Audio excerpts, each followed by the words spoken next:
Indonesia, negeri yang termasyhur dengan keramah tamahan masyarakatnya. Salah satu nilai yang sangat dijunjung tinggi oleh bangsa ini adalah nilai gotong royongnya. Bukan hanya untuk kegiatan-kegiatan prestisius saja, namun juga dalam kehidupan keseharian, seperti pindah rumah atau perbaikan fasilitas untuk kepentingan bersama.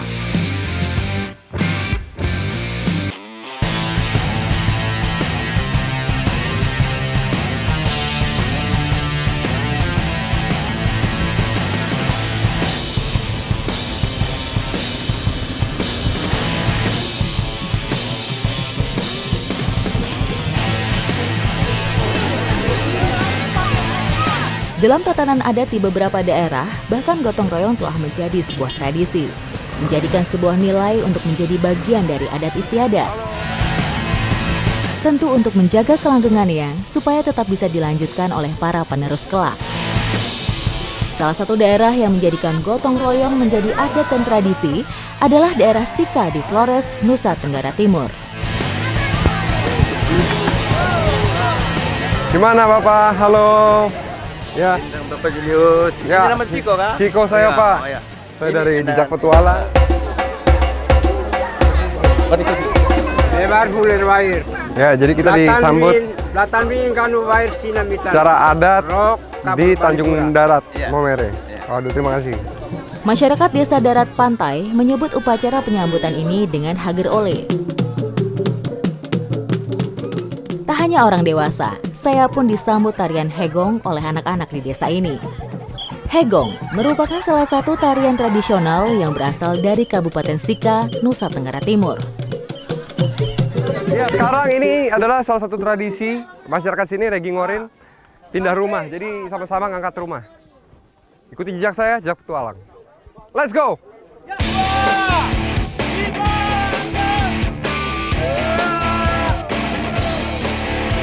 Wadaw! Ternyata masih kurang orangnya karena rumah ini nggak seenteng yang kita lihat. Berat banget sih, serius berat. Walaupun rame-rame tetap berat. Maju.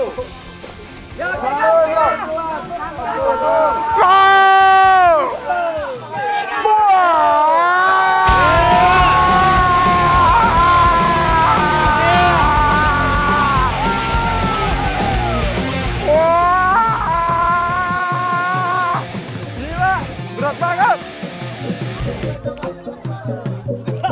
Ini belum apa-apa, karena kita belum mulai yang sebenarnya. Jadi kita nih baru menggeser rumah ini, dan yang sebenarnya adalah kita harus mengangkat rumah itu. Ikuti terus jejak saya di Jejak Petualang.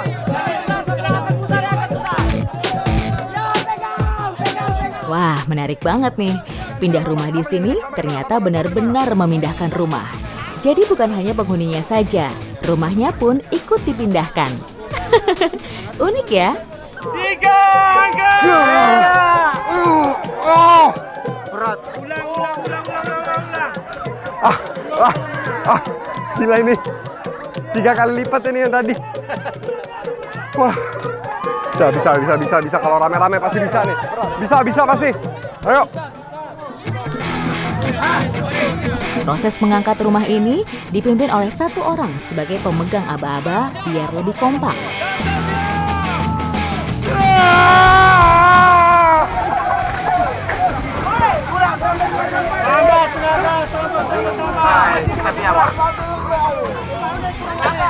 Kayak nih. Berat juga ya. Posisinya bagaimana? Dia menghadap ke sana kah? Memanjang begini. Berarti yang di sini mutar ke kanan. Yang ini lari ke kiri. Sehingga perintah satu, jangan 2-3 orang bingung. Aduh, ini baru nih 3 kali lipat dari yang tadi. Tradisi pindah rumah menunjukkan betapa budaya gotong royong masih sangat dipegang oleh masyarakat. Karena semua elemen masyarakat ikut terlibat, bahu-membahu mengangkat rumah milik salah satu warga tanpa dipungut bayaran.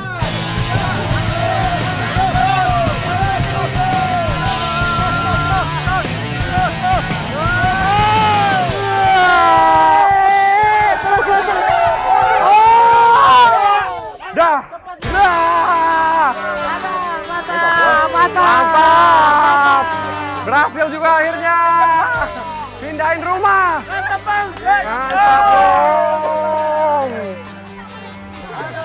Mantap, mantap, mantap, mantap. Terima kasih. Sama-sama. Aduh, udahlah. Ikuti terus jejak saya di Jejak Petualang. Proses pindah rumah ini dilakukan dengan berbagai alasan, mulai dari mencari suasana baru atau mencari lahan yang lebih luas.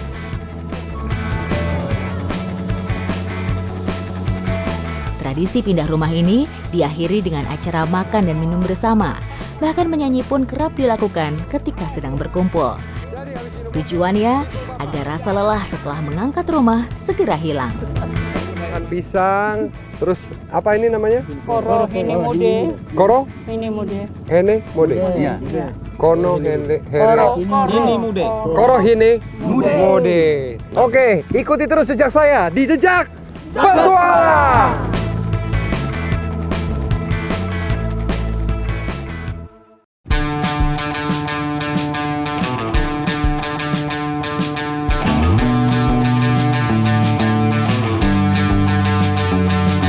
Kuatnya rasa kebersamaan untuk meringankan suatu pekerjaan juga kerap dilakukan masyarakat saat memperbaiki fasilitas umum. Prinsip dasar berat sama dipikul, ringan sama dijinjing telah terpatri dalam nadi masyarakat kita. Bambu yang kita bawa hari ini ada bambu gelu, sama yang ini nih, yang kecil-kecil nih bambu Jawa namanya. Wah, ada yang gede juga nih, petung. Iya, bambu petung. Ada bambu petung. Nah, 3 bambu ini dimanfaatkan sama masyarakat di sini untuk bikin kincir air. Seru ya? Bismillah. Menjelang bergantinya musim penghujan menuju musim kemarau, berbagai persiapan mulai dilakukan. Seperti kami akan memanfaatkan berbagai jenis bambu untuk menjadi sebuah kincir air. Kincir air telah menjadi andalan warga desa Gedongan Kulon di wilayah Magelang untuk menyelamatkan sawah mereka dari kekeringan di musim kemarau panjang.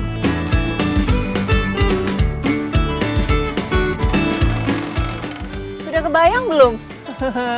Jadi ini adalah jari-jarinya. Jadi ini nanti akan bikin kincir yang gede, ini lebih tinggi dari saya nih kalau misalnya jadi semua. Di sini, kincir berbahan bambu masih dibuat secara tradisional, tanpa sentuhan alat modern sedikit pun. Selain mengandalkan sungai beraliran deras sebagai tenaga pendorong, prinsip dasar kincir berasal dari ilmu merangkai bambu yang diwariskan secara turun-temurun tanpa panduan tertulis. Jenis bambu petung yang memiliki kekuatan menyerupai baja diposisikan sebagai poros kincir atau penyangga utama. Putar bisa? Wah. Jadi, nah ini untuk kalau kata masnya dibilangnya velgnya. Velgnya sendiri pun memakai ikatnya dari bambu Jawa. Jari-jari dari bambu Jawa, velg dari bambu Jawa. Kenapa? Karena bambu Jawa ini memang terkenal kuat dan lentur. Jadi memang bisa dipelintir-pelintir. Lihat nih, bisa dibengkok-bengkokin begini.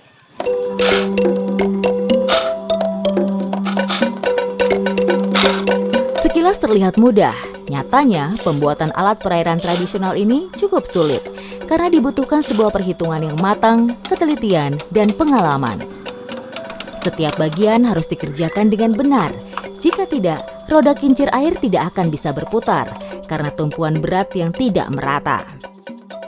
Setiap bagian ujung kincir diikat dengan menggunakan bambu datar. Selain itu, juga dilengkapi dengan karpet pendorong serta potongan bambu buluh sebagai wadah penampung air.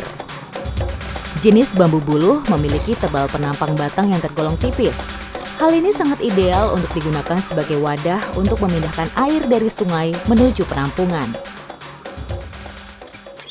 Ya, sudah jadi. Bagus ya. Nah, ini nanti kita akan pindah posisi ke agak belakang situ. Yang ada banyak kolam-kolam, lalu ada sawah yang akan ditanami padi. Nah, di sebelahnya ada sungai. Nah, kalau kebayang sungainya segede apa sih? Kincirnya kok segede gini?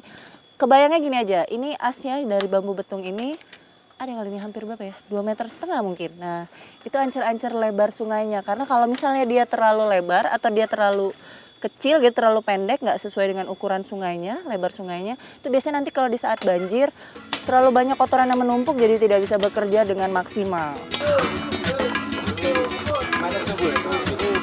Tidak mudah untuk bisa memasang kincir air berukuran nyaris 2 meter ini ke tepian sungai.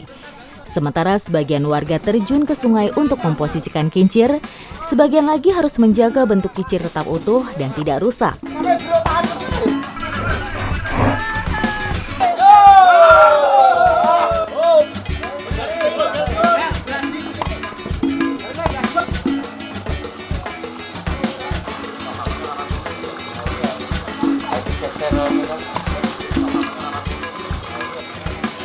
Saya pikir kesulitannya itu waktu pas masang ya, ternyata enggak, justru lebih ribet waktu pas nurunin ke airnya. Begitu sudah sampai sini, sudah ada tiang pancangnya terpasang, begitu aja cepet banget. Nah, nih airnya sudah keluar. Sistem kerja kincir air tradisional ala Desa Gedongan Kulon ini hanya mengandalkan aliran air yang deras agar bisa memutar roda kendali. Kincir bambu harus diganti setidaknya 8 bulan sekali. Namun bagi para petani, alat pengairan tradisional ini jauh lebih irit dan ramah lingkungan bila dibandingkan harus menggunakan mesin penyedot air. Misinya berhasil, lihat airnya sudah keluar, padahal lumayan ya jaraknya. Harus ngelewatin satu kolam dulu, nah akhirnya sampai juga di sawah. Nah emang ini pas banget lagi mau musim tanam, jadi emang lazim digunakan ini kincir air kalau misalnya pas begini nih, di saat sudah akhir dari musim hujan. Nah bingung kan kalau kemarau bagaimana nanti nyiramnya, nah irigasinya pakai seperti ini. Nanti kalau penuh jangan khawatir, di sana sudah ada lubang pembuangannya sendiri, jadi nanti akan dioper lagi ke sawah sebelahnya dan sawah sebelahnya. Tapi yang pasti kalau kita bicara tadi, teknik ini sudah dari 400 tahun sebelum Masehi, dan kenapa masih ada dipakai di sini? Bukan karena mengalami kemunduran, enggak. Tapi teknis ini ternyata masih efektif untuk dipergunakan oleh masyarakat. Gitu.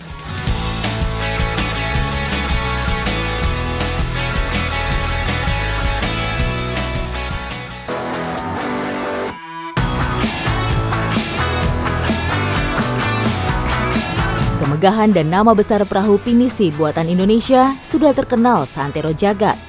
Kuatnya nilai gotong royong dan kebersamaan menjadi kunci dari berhasil atau tidaknya perahu pinisi berlayar.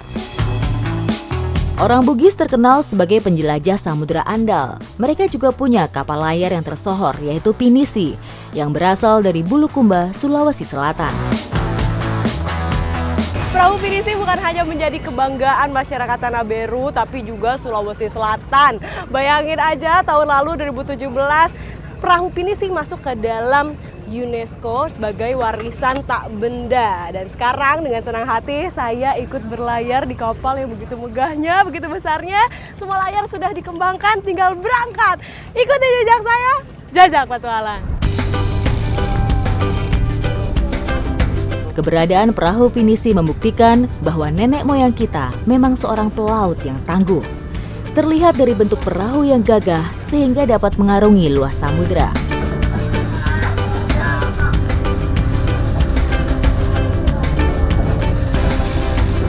Oke, jadi tiang-tiang di setiap pinisi itu dan juga layarnya ada filosofinya sendiri. Nah, termasuk dari tiangnya ada 2 kalau menurut cerita masyarakat, bermakna sebagai 2 kalimat syahadat, dan ada 7 helai lembar dari layarnya itu sendiri mengartikan ayat yang ada di surat Al-Fatihah. Awalnya, layar perahu pinisi sangat berperan sebagai pendorong laju perahu. Namun, seiring dengan berkembangnya zaman, saat ini perahu pinisi menggunakan mesin dan layarnya berperan sebagai tenaga cadangan. Kesempatan istimewa buat saya bisa berlayar menggunakan perahu pinisi dalam rangka memeriahkan festival pinisi kali ini. Karena biasanya perahu pinisi tidak digunakan untuk pelayaran jarak dekat, melainkan jarak jauh.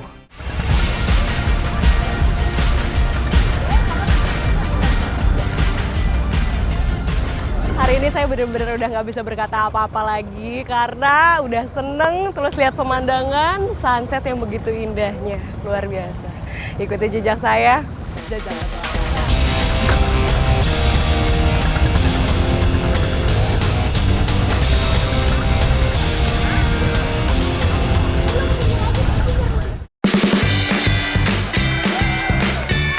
Salah satu sentra pembuatan perahu pinisi terletak di Kampung Tanah Beru, Bulukumba. Di sini mayoritas masyarakatnya bermata pencaharian sebagai pembuat perahu pinisi. Nah, di depan saya adalah bagian yang paling utama dari tahap pembuatan kapal pinisi. Jadi ini adalah bagian lunas, kalau yang di bawahnya ini adalah bodobol. Lunas atau tulang rangka pada bagian bawah kapal pinisi ini menggunakan jenis kayu besi. Kayu ini tidak mudah lapuk dan tidak mudah dimakan serangga, sehingga tahan lama. Pembuatan kapal pinisi ini memang melalui proses yang panjang. Bahkan biasanya dibutuhkan waktu hingga bertahun-tahun untuk menyelesaikan satu kapal hingga siap berlayar. Nah, ini tahapan selanjutnya masuk ke tahapan pemasangan gading atau tulang. Nah, jadi memang kalau untuk masyarakat di sini dipakainya memang hanya dua jenis kayu, yaitu kayu pude dan juga kayu beti. Langkah selanjutnya adalah pemasangan tiang layar. Namun terlebih dulu dilakukan ritual peluncuran pinisi.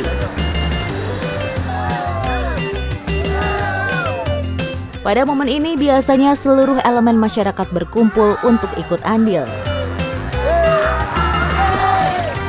Ini dia momen yang saya tunggu-tunggu, yaitu anyorong lopi atau menarik perahu untuk pertama kalinya ke laut. Dan ini masyarakatnya rame banget. Ini bisa sampai puluhan orang bahkan yang narik.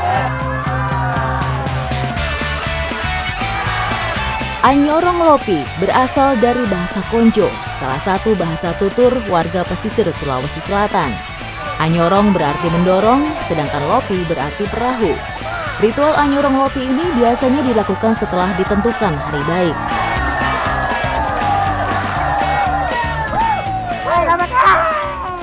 Bapak suaranya ada apa? Bapak teriak-teriak suaranya sampai serak-serak. Itu artinya sebenarnya sebagai aba-aba dan juga doa supaya perahunya tetap jalan lurus ke sana. Jadi lebih mudah.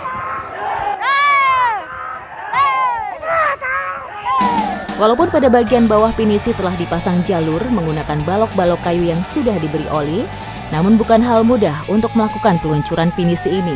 Dibutuhkan kekompakan dan kerjasama agar pinisi bisa bergerak. Ya, jadi ritual untuk peluncuran kapal pinisi memang tidak langsung semuanya masuk ke laut, tapi hanya bagian depannya saja. Jika udah mengenai air laut, tuh seperti di depan itu, berarti ritualnya sudah selesai. Akhirnya selesai juga rangkaian dari tahap akhir pembuatan kapal pinisi. Ini di belakang saya tiangnya sudah berdiri dengan tegak. Dan di samping saya ini adalah contoh pinisi yang memang sudah bisa dipakai, sudah bagus, sudah rapi, tinggal jalan aja. Harapan saya sih semoga saja ke depannya pembuatan kapal pinisi ini tetap dilirik oleh wisatawan bahkan dunia. Tetap ikuti jejak saya, Jajak Petualang.